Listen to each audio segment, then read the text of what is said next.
സത്യത്തിൽ ആരാണ് കേരളം ഭരിക്കുന്നത്? കോൺഗ്രസോ BJPയോ? ചിലതൊക്കെ കാണുമ്പോൾ ചില ചോദ്യങ്ങൾ ചോദിക്കാതിരിക്കാൻ കഴിയുന്നില്ല എന്നുള്ളതാണ്.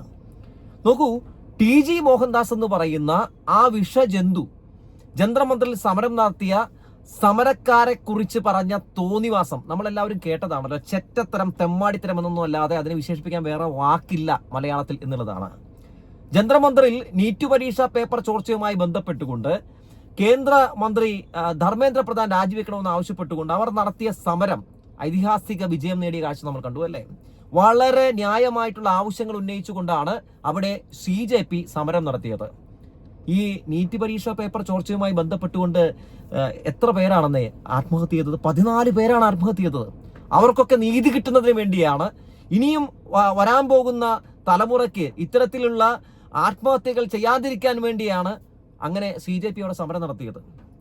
ഈ വിഷയമൊക്കെ ശരിക്കും ആരാണ് ഉയർത്തി കാണിക്കേണ്ടത്? ഇവിടുത്തെ പ്രതിപക്ഷമാണ്. ആരാണ് പ്രതിപക്ഷം? രാഹുൽ ഗാന്ധിയും പ്രിയങ്ക ഗാന്ധിയും ഒക്കെയാണ് ഈ പ്രശ്നമൊക്കെ അഡ്രസ്സ് ചെയ്യേണ്ടത്. പക്ഷേ ഇവിടുത്തെ പ്രതിപക്ഷം നിശബ്ദരാകുന്നു. ആ നിശബ്ദരായ ഘട്ടത്തിലാണ് CJPയും ഇടത് യുവജന സംഘടനകളും ഒക്കെ ചേർന്ന് ഈ വിഷയവുമായി ബന്ധപ്പെട്ട് അവിടെ സമരം നടത്തിയത്. അപ്പോൾ TG മോഹൻദാസ് എന്ന് പറയുന്ന ഈ വിഷജന്തുവിന് പെട്ടെന്നങ്ങ് ഇത് കണ്ടപ്പോൾ അകത്ത് കിടക്കുന്ന ആ ഒരു വിഷം ചീറ്റാൻ തോന്നുകയാണ്. അങ്ങനെ പെട്ടെന്ന് പേ പിടിക്കുകയാണ് ഈ TG മോഹൻദാസിന്. അല്ലെങ്കിലും സംഘപരിവാരങ്ങൾക്ക്, RSSകാർക്ക് പണ്ടേ കമ്മ്യൂണിസ്റ്റുകാരെ കാണാൻ പാടില്ലല്ലോ. അവരെ ഏറ്റവും വലിയ ശത്രുക്കളാണ് ഈ കമ്മ്യൂണിസ്റ്റുകാർ എന്ന് പറയുന്നത്. അപ്പൊ നോക്കുമ്പോൾ CJPയും കമ്മ്യൂണിസ്റ്റുകാരും ഒക്കെ കൂടി മന്ത്രി രാജിവെക്കണമെന്ന് പറഞ്ഞുകൊണ്ട് സമരം നടത്തുന്നു. TG മോഹൻദാസ് എന്ന് പറയുന്ന ഈ വിഷജന്തുവിന് ചുമ്മാ ഇരിക്കാൻ പറ്റുമോ? അയാൾ പെട്ടെന്ന് തന്നെ അദ്ദേഹത്തിന്റെ യൂട്യൂബ് ചാനലിൽ പ്രത്യക്ഷപ്പെടുന്നു. ശേഷം TG പറയുകയാണ്, ആ ജന്തർമന്ദറിൽ സമരം ചെയ്ത ആ കുട്ടികളെ ഞാനായിരുന്നുവെങ്കിൽ വെടിവെച്ചു കൊല്ലുമായിരുന്നു. വെടിവെച്ചു കൊന്ന ശേഷം ആ ശവങ്ങൾ ഞാൻ ആശുപത്രിയിൽ എത്തിക്കുമായിരുന്നു എന്ന് പറയുകയാണ്. എന്നിട്ടും തീർന്നില്ല. പിന്നെയും പറയുകയാണ്, അവിടെ ഈ സമരം ചെയ്യുന്ന പെൺകുട്ടികൾക്കൊക്കെ ബലാത്സംഗം വലിയ ഇഷ്ടമാണത്രേ എന്ന രീതിയിലുള്ള ഒരു തോന്നിവാസവും ഒരു തെമ്മാടിത്തരം കൂടി ഈ TG മോഹൻദാസ് നടത്തുകയാണ്. 7-8 ദിവസം മുമ്പ് നടത്തിയതാണ് കേട്ടോ. സമൂഹ മാധ്യമങ്ങളിലൊക്കെ ഇത് ഇയാളുടെ സമാന ചിന്താഗതിയുള്ള ചില വിഷവിത്തുക്കളൊക്കെ ഷെയർ ചെയ്യുന്നു. എന്നിട്ടും കേരളത്തിന്റെ മുഖ്യമന്ത്രിയോ കേരളത്തിന്റെ ആഭ്യന്തര വകുപ്പ് മന്ത്രിയോ ഈ വിഷയവുമായി ബന്ധപ്പെട്ട് ഒരു നടപടിയും സ്വീകരിച്ചില്ല എന്നുള്ളതാണ്. ശേഷം SFI ഈ വിഷയവുമായി ബന്ധപ്പെട്ട് ഒരു പരാതി കൊടുക്കുന്നു. പരാതി കൊടുത്ത ശേഷവും കേസെടുക്കാൻ തയ്യാറാകുന്നില്ല. അവസാനം യൂത്ത് കോൺഗ്രസ് ചോദിക്കുന്നു. എന്താണ് ചോദിക്കുന്നത്? പ്രധാനമന്ത്രിയെ അധിക്ഷേപിച്ചവർക്കെതിരെ പോലീസ് കേസെടുത്തു. എന്തുകൊണ്ട് ഈ വിദ്യാർത്ഥികളെ അധിക്ഷേപിച്ചവർക്കെതിരെ പോലീസ് കേസെടുക്കുന്നില്ല എന്ന് അവർക്കും സംശയം തോന്നി. ആരാണ് കേരളം ഭരിക്കുന്നതെന്ന്. അങ്ങനെ ഒരു ഘട്ടത്തിൽ ആഭ്യന്തര വകുപ്പ് കേസെടുക്കുന്നു. കേസെടുത്ത് അന്വേഷണത്തിന് ഉത്തരവിട്ടിട്ടുണ്ട് എന്ന് പറഞ്ഞ് ഒരു പ്രഖ്യാപനവും നടത്തുന്നു. ഞാൻ വിചാരിച്ചു വിത്തിൻ സെക്കൻഡ് തൂക്കിയെടുത്ത് അകത്തിടുമായിരിക്കും കേരള പോലീസ് ഈ TG മോഹൻദാസ് എന്ന് പറയുന്ന രാജഗോപാലെ എന്നാണ് ഞാൻ വിചാരിച്ചത്. പക്ഷേ ഈ പറയുന്ന TG മോഹൻദാസിനെ തൊട്ടില്ല എന്നുള്ളതാണ്. അപ്പോൾ ഇയാൾക്കെതിരെ നടപടി സ്വീകരിക്കില്ല, ഇയാളെ അറസ്റ്റ് ചെയ്യില്ല എന്ന് കണ്ടപ്പോൾ DYFI ഇയാളുടെ വീട്ടിലേക്ക് ഒരു പ്രതിഷേധം നടത്തി. ആ പ്രതിഷേധ മാർച്ചുമായി ബന്ധപ്പെട്ട് എന്താണ് സംഭവിച്ചതെന്നറിയാമോ? അതായത് ഈ പ്രതിഷേധ മാർച്ച് നടത്തി 3 മണിക്കൂർ പോലും കഴിഞ്ഞില്ല, ഈ DYFI നേതാക്കൾക്കെതിരെ മട്ടാഞ്ചേരി പോലീസ് കേസെടുത്തു. അതായത് വടശ്ശേരി ദാമോദര മേനോൻ സർക്കാരിന്റെ പോലീസ് കേസെടുത്തു. എന്നാൽ ഈ പറയുന്ന TG മോഹൻദാസിനെതിരെ കേസെടുക്കാനായിട്ട് ഈ സർക്കാരിന് എത്ര ദിവസമാണ് വേണ്ടി വന്നത്? 3 ദിവസം വേണ്ടി വന്നു എന്നുള്ളതാണ്. എന്നിട്ട് ഇപ്പോഴും അറസ്റ്റ് ചെയ്തിട്ടില്ല എന്നുള്ളതാണ്. കേസെടുത്തു കഴിഞ്ഞാൽ സ്വാഭാവികമായും ഇയാൾക്കെതിരെ അറിയാമല്ലോ, എന്തായാലും ഗുരുതരമായിട്ടുള്ള വകുപ്പുകളൊക്കെ ഇട്ടിട്ടുണ്ട്. ഇയാളെ തൂക്കിയെടുത്ത് അകത്തിടാം. പക്ഷേ എന്തോ അത് ചെയ്യുന്നില്ല ഈ സർക്കാർ എന്നുള്ളതാണ്. ഇനി അദ്ദേഹത്തിന് മുൻകൂർ ജാമ്യാപേക്ഷയ്ക്ക് ഒക്കെ അപേക്ഷിക്കണം. അതിനുശേഷം മുൻകൂർ ജാമ്യാപേക്ഷയൊക്കെ കിട്ടണം. അപ്പോൾ അതിനൊക്കെ വേണ്ടി ഒരു ഗ്യാപ്പ് ഒപ്പിച്ചു കൊടുക്കുകയാണോ എന്ന് ആർക്കെങ്കിലും സംശയം തോന്നിയാലും നമുക്ക് തെറ്റു പറയാൻ പറ്റില്ല എന്നുള്ളതാണ്. ഈ പ്രധാനമന്ത്രിയെ അധിക്ഷേപിച്ച സ്ത്രീക്കെതിരെ കേസെടുത്തപ്പോൾ BJPയും RSSും കൈയടിച്ചു കേട്ടോ. സൂപ്പർ എന്ന് പറഞ്ഞു. ഇപ്പോൾ TG മോഹൻദാസിനെതിരെ കേസെടുത്തു. അറസ്റ്റ് ചെയ്യാതെ നടക്കുമ്പോഴും സതീശന് കയ്യടി കിട്ടുകയാണ്. ആരുടെ അടുത്തു നിന്നാണ്? RSSന്റെയും BJPയുടെയും കയ്യിൽ നിന്ന്. നാണം തോന്നുന്നില്ല എന്ന് ചോദിച്ചു പോവുകയാണ് കേട്ടോ.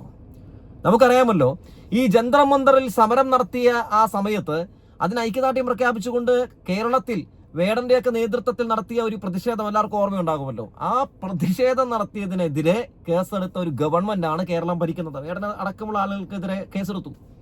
ഒന്ന് ആലോചിച്ച് നോക്കൂ, ആ കുട്ടികൾ എന്തിനു വേണ്ടിയാണ് അവിടെ സമരം ചെയ്തത്? ആ കുട്ടികൾക്ക് ഐക്യദാർഢ്യം പ്രഖ്യാപിച്ച് ഇവരെന്തിനു വേണ്ടിയാണ് സമരം ചെയ്തത്? അപ്പോൾ ഇത് ആരെ സന്തോഷിപ്പിക്കാൻ വേണ്ടിയാണ് VD സതീശൻ ഇങ്ങനെയൊക്കെ ചെയ്യുന്നതെന്ന് അരിയാഹാരം കഴിക്കുന്ന ആളുകൾക്ക് നന്നായി മനസ്സിലാക്കാൻ സാധിക്കുന്നുണ്ട് എന്നുള്ളതാണ്. കേട്ടോ, നന്നായി മനസ്സിലാക്കാൻ സാധിക്കുന്നുണ്ട്. നിങ്ങളുടെ യൂ ടേൺ അടികളും മലക്കം മറച്ചിലുകളും ഒക്കെ ജനങ്ങൾക്ക് നന്നായി തന്നെ മനസ്സിലാകുന്നുണ്ട് എന്നുള്ളതാണ്. നിങ്ങളുടെ അരമനയിലേക്ക് ഈ ഷാജൻസ്കറിയും ശശികലയെ പോലുള്ള ആളുകളും ഒക്കെ വരുന്നതും ഫോട്ടോഷൂട്ട് നടത്തുന്നതും ഒക്കെ ആരെ സുഖിപ്പിക്കാനാണെന്നും ഒക്കെ എല്ലാവർക്കും നന്നായി മനസ്സിലാകുന്നുണ്ട് എന്നുള്ളതാണ്. ഇന്നലകളിൽ നിങ്ങൾ പറഞ്ഞതല്ല ഇന്ന് നിങ്ങൾ കാണിച്ചുകൊണ്ടിരിക്കുന്നതെന്ന് നിങ്ങളുടെ പ്രവർത്തകർക്ക് പോലും മനസ്സിലാകുന്നു എന്നുള്ളതാണ്. അപ്പോഴാണ് അവരൊക്കെ എന്തുകൊണ്ട് നിങ്ങൾ ഇത്തരം വിഷയങ്ങളിൽ നിലപാടെടുക്കുന്നില്ല, കേസെടുക്കുന്നില്ല എന്നൊക്കെ ചോദിച്ച് നിങ്ങളുടെ തന്നെ യുവജന സംഘടനകൾ രംഗത്തേക്ക് വരുന്നത് എന്നുള്ളതാണ്. ഞാൻ ഇന്നലെ വിചാരിച്ചു, ഇന്നലെ മന്ത്രിസഭാ യോഗം കഴിഞ്ഞ ശേഷം മാധ്യമങ്ങളെ വി ഡി സതീശൻ കാണുന്നുണ്ട്. ഈ ക്യാബിനറ്റ് യോഗം കഴിഞ്ഞ ശേഷം മാധ്യമങ്ങളെ സ്ഥിരമായിട്ട് വി ഡി സതീശൻ കാണാറുള്ളതാണ്. അപ്പൊ ഞാൻ വിചാരിച്ചു ആദ്യം തന്നെ വി ഡി സതീശൻ പറയാൻ പോകുന്നത് ടി ജി മോഹൻദാസിനെ അറസ്റ്റ് ചെയ്തു എന്നായിരിക്കും എന്ന് വിചാരിച്ചു. പക്ഷെ അറസ്റ്റ് ചെയ്തില്ലല്ലോ. പിന്നെ എങ്ങനെ പറയുമെന്നല്ലേ, കേസെടുത്തു എന്നെങ്കിലും പറയാമായിരുന്നല്ലോ, പറഞ്ഞില്ല എന്നുള്ളതാണ്. അവിടെ ഇരിക്കുന്ന ഒരു മാധ്യമ പ്രവർത്തകർ പോലും ഇതുമായി ബന്ധപ്പെട്ട് ഒരു ചോദ്യവും ചോദിച്ചില്ല എന്നുള്ള കാര്യം കൂടി പറഞ്ഞു വെക്കുകയാണ് കേട്ടോ. ഏറ്റവും പ്രധാനപ്പെട്ട ഒരു ചോദ്യമായി ചോദിക്കേണ്ടിരുന്നത് ആ ചോദ്യമാണ്. ആ ചോദ്യം ചോദിച്ചില്ല എന്നുള്ളതാണ്.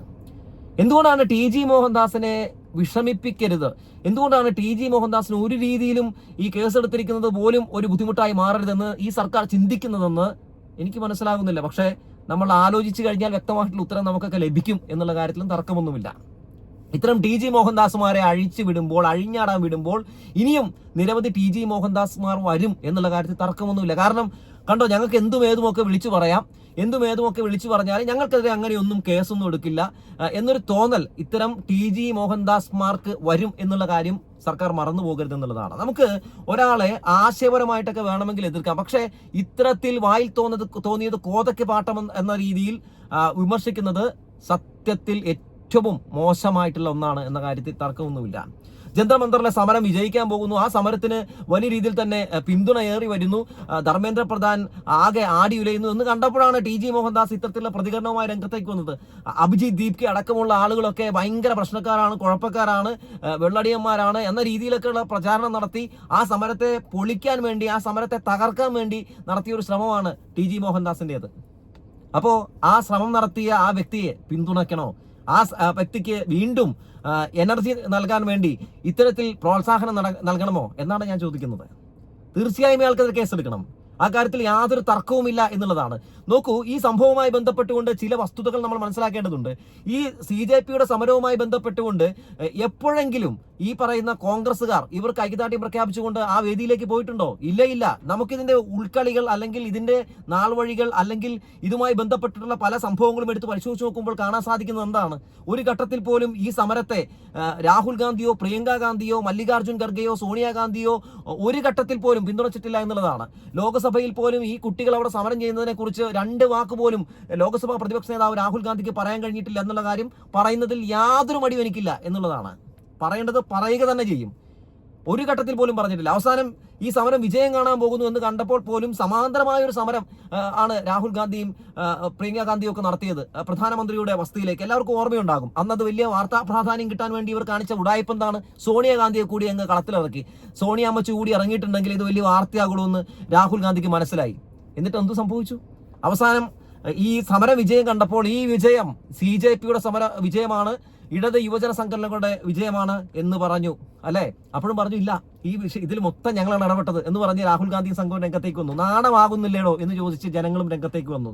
ഐഷി ഘോഷിനെ പോലുള്ള ആളുകൾക്ക് വലിയ നന്ദി അറിയിച്ചുകൊണ്ട് CJPയുടെ പ്രധാനപ്പെട്ട നേതാക്കൾ രംഗത്തേക്ക് വരികയും SFI അടക്കമുള്ള ഈ ഇടത് സംഘടനകൾ വലിയ പിന്തുണയാണ് ഈ സമരത്തിന് നൽകിയത് എന്ന് പറഞ്ഞ് രംഗത്തേക്ക് വരികയും ചെയ്തതോടുകൂടി തന്നെ ഈ സമരത്തിൽ ഇടത് യുവജന സംഘടനകളാണ് പിന്തുണ നൽകിയത് എന്നുള്ള കാര്യം ഏകദേശമൊക്കെ എല്ലാവരും മനസ്സിലാക്കിയെന്ന് മനസ്സിലായപ്പോൾ ഇപ്പോൾ ആരും മിണ്ടുന്നില്ല കേട്ടോ. യൂത്ത് കോൺഗ്രസ്സുകാരും മിണ്ടുന്നില്ല, കോൺഗ്രസ്സുകാരും മിണ്ടുന്നില്ല, രാഹുലും മിണ്ടുന്നില്ല, പ്രിയങ്കയും മിണ്ടുന്നില്ല, ആരും മിണ്ടുന്നില്ല. ഇപ്പൊ എന്താണ് കാണിക്കുന്നത്? ഇപ്പോ BJPയെ സൂചിപ്പിക്കാൻ വേണ്ടി ഇത്തരം ഈ സമരങ്ങൾ നടത്തിയവർക്കെതിരെയൊക്കെ പല രീതിയിലുള്ള കേസുകളൊക്കെ എടുക്കുകയാണ്. ഇത് തീർത്തും അപലപനീയമെന്ന് പറയാതിരിക്കാൻ കഴിയില്ല. ടി ജി മോഹൻദാസിനെതിരെ തീർച്ചയായിട്ടും കേസെടുത്തതുമായി ബന്ധപ്പെട്ട് ഇയാൾ അറസ്റ്റ് ചെയ്യേണ്ടതുണ്ട്. ഇയാൾ അറസ്റ്റ് ചെയ്തില്ലെങ്കിൽ സ്വാഭാവികമായും ടി ജി മോഹൻദാസുമാർ സത്യത്തിൽ നിങ്ങൾക്ക് തന്നെ തലവേദനയായി മാറും എന്ന് പറഞ്ഞു വെച്ചുകൊണ്ട് നിർത്തട്ടെ.